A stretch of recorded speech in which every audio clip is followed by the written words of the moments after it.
Bonjour à toi, mon ami, mon fidèle auditeur. Certains diront que je suis hors saison avec le sujet de l'épisode, mais peut-être pas tant que ça. Aujourd'hui, la question: où se trouve l'histoire de Noël dans la Bible? La vie apporte son lot de questions. La Bible te propose les réponses à tes questions. Curieux, sceptique ou encore passionné de la Bible? Moi, Patrick Corriveau, je répondrai à tes questions concernant le livre le plus détesté, le plus aimé, le plus célèbre de toute l'humanité. Voici le podcast La Bible, ce best-seller méconnu. Avant de traiter le sujet de cet épisode, j'ai une question pour toi. Au moment où j'enregistre l'épisode, nous sommes en 2025. 2025 de quoi? Sur quoi est basé notre calendrier? Notre calendrier est basé sur la date présupposée de la naissance de Jésus, Yeshua. D'ailleurs, dans mon enfance, lorsque nous parlions d'un événement, nous disions avant ou après Jésus-Christ. Auparavant, même l'expression de l'an de grâce de notre Seigneur Jésus-Christ était utilisée pour mentionner une date. Aujourd'hui, notre société, qui essaie d'effacer tout ce qui est chrétien, utilise l'expression de notre ère. De notre ère de quoi? On ne veut pas le dire. Évidemment, nous n'avons pas la date exacte de la naissance de ce Juif, Yeshua, connu sous le nom de Jésus. Oui, aujourd'hui, je te parle de la naissance de Jésus. Cette histoire est aussi connue sous le nom de la Nativité. Plusieurs églises et paroisses portent le nom de Nativité. Oui, c'est le temps de un peu de pop culture. Plusieurs compositeurs classiques et peintres dans l'histoire ont créé sur la Nativité. De nombreux livres pour enfants et films d'animation ont raconté plus ou moins fidèlement l'histoire de la naissance de Jésus. En 2006, la société de production New Line Cinema a produit à grand budget le film La Nativité. 4 ans plus tard, la télévision publique du Canada, la CBC, et celle du Royaume-Uni, la BBC, ont coproduit un téléfilm sur cette fabuleuse histoire, mettant en vedette Tatiana Maslany dans le rôle de Marie. C'est la même actrice qui est la vedette de la série She-Hulk Advocate chez Disney+. Enfin, plus récemment, en 2017, Sony Pictures Animation et leurs partenaires ont produit le superbe film d'animation L'Étoile de Noël, qui a d'ailleurs été produit en grande partie au Québec. Mais dans la Bible, où je trouve cela? 2 évangélistes, Matthieu et Luc, racontent l'histoire de la naissance de Jésus.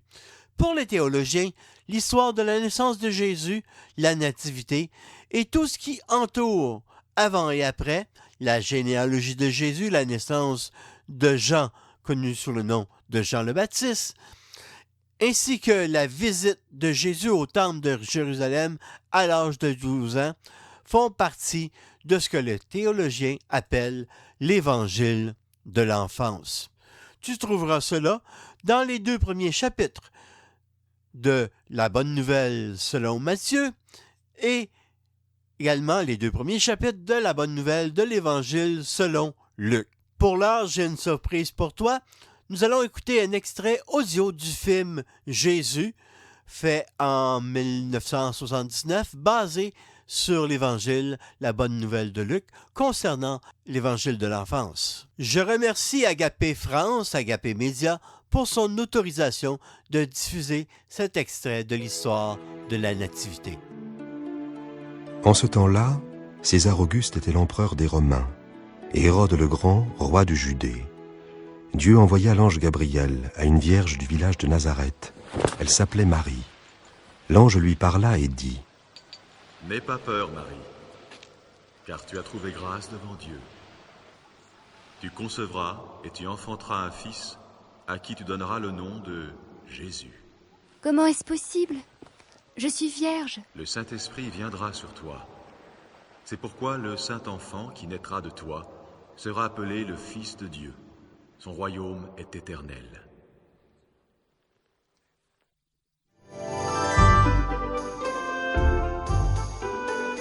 Les jours passèrent, et Marie était enceinte. Quand la nouvelle lui arriva que sa cousine Élisabeth et son mari Zacharie allaient aussi avoir un enfant, après toutes ces années, Marie partit en hâte sur les routes poussiéreuses pour rejoindre le village où vivait le couple. Élisabeth! Marie, cousine Marie, tu es bénie entre toutes les femmes. Et l'enfant que tu portes, lui aussi est béni, car à l'instant où tu m'as salué, le bébé qui est en mon sein a remué d'allégresse.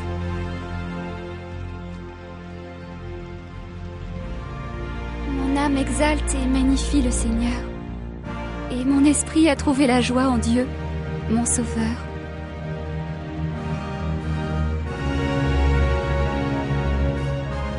Désormais, tous les âges diront mon bonheur.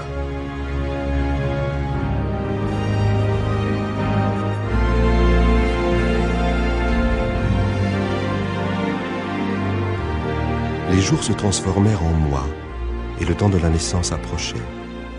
À ce moment-là, le gouvernement romain qui occupait Israël annonça une décision qui allait changer le cours des événements.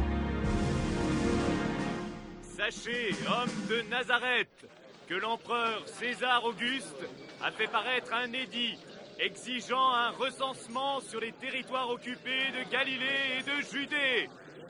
Tous doivent aller se faire inscrire, chacun dans sa ville natale.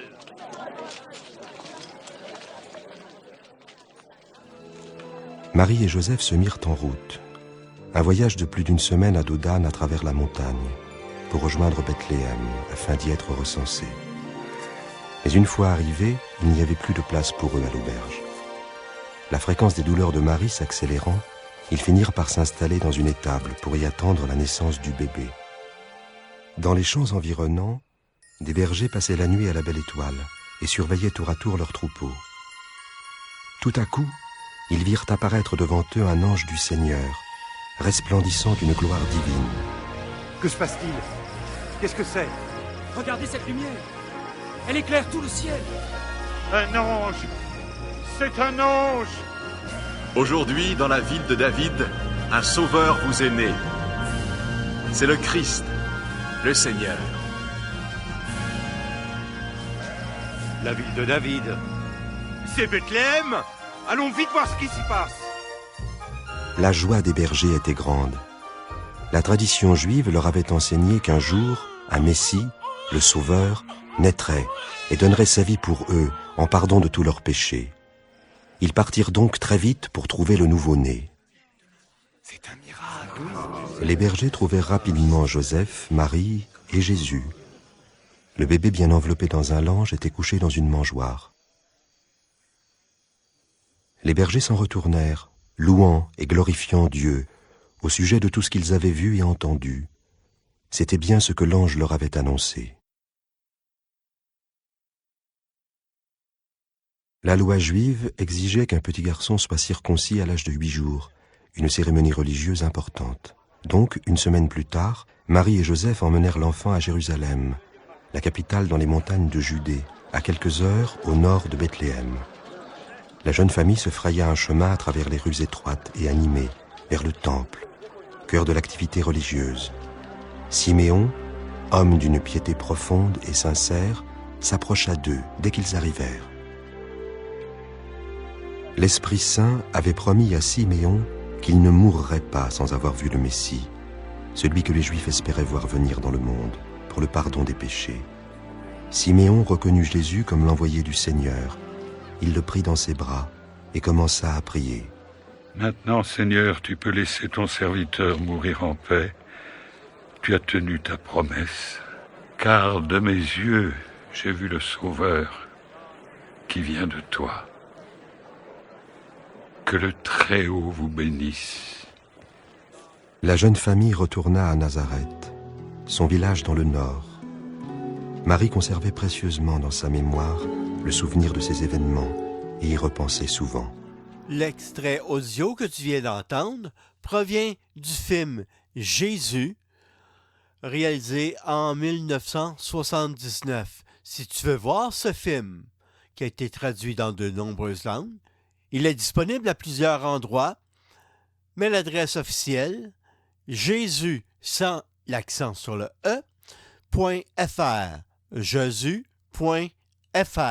Différent, mais complémentaire. Tu te dis peut-être que l'histoire est incomplète. Par exemple, tu te dis, où sont les mages? Le récit de la Nativité, raconté par Matthieu et Luc, sont différents, mais complémentaires. C'est Luc qui commence le récit. Un ange annonce à Zacharie que sa femme Élisabeth sera enceinte, bien qu'elle soit stérile. Cet enfant deviendra Jean le Baptiste. Matthieu ne raconte pas cette histoire. Par contre, il nous parle davantage de Joseph. L'ange du Seigneur communique à 3 reprises à Joseph dans ses rêves. La première fois pour lui dire de ne pas se séparer de Marie. Dans Matthieu 1, verset 20, tu peux y lire. Au moment où il pense à cela, l'ange du Seigneur se montre à lui dans un rêve. L'ange lui dit, « Joseph, fils de David, n'aie pas peur de prendre chez toi Marie, ta femme. Oui, l'enfant qui est dans son ventre vient de l'Esprit Saint. Elle va mettre au monde un fils, et toi, tu l'appelleras Jésus. En effet, c'est lui qui sauvera son peuple de ses péchés. » La deuxième fois pour lui dire de fuir en Égypte, car le roi Hérode veut faire périr l'enfant. Et une autre fois pour dire que le danger est passé et qu'il peut revenir d'Égypte. Cet Hérode est un roi fantoche qui a été placé sur le trône par Rome. Dans son évangile de l'enfance, Luc ne mentionne pas Hérode. C'est aussi Matthieu qui nous parle de la visite des mages ou des sages à Hérode, premièrement à Jérusalem, et ensuite ils se rendent à Bethléem pour rencontrer le vrai roi Jésus, Yeshua. Matthieu parle de 3 cadeaux que les mages ont donnés à Jésus. Par contre, le nombre de mages n'est pas mentionné ni leur nom. J'aimerais te faire réaliser que Jésus est venu accomplir les prophéties que tu peux lire dans le Tanakh, aussi connu sous le nom de l'Ancien Testament. Voici certaines prophéties réalisées par Jésus, Yeshua, le Messie, dans l'Évangile de l'enfance raconté par Matthieu. Dans Matthieu, chapitre 1, les versets 22 et 23, tu peux lire, verset 22. « Ainsi se réalise ce que le prophète a dit de la part du Seigneur. » Verset 23. « La jeune fille, la Vierge, attendra un enfant. Elle mettra au monde un fils. On l'appellera Emmanuel, ce qui veut dire Dieu avec nous. » Ce verset provient d'Ésaïe 7, verset 14.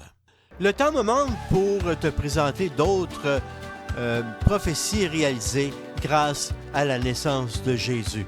Peut-être es-tu intéressé d'en savoir plus sur l'Évangile de l'enfance, sur la Nativité. Aimerais-tu en savoir plus? As-tu des questions sur la fête de Noël ou sur la Nativité? Contact@messager-de-vie.com. La Bible, ce best-seller méconnu. Un podcast produit par Messager de Vie, hébergé par Ocha.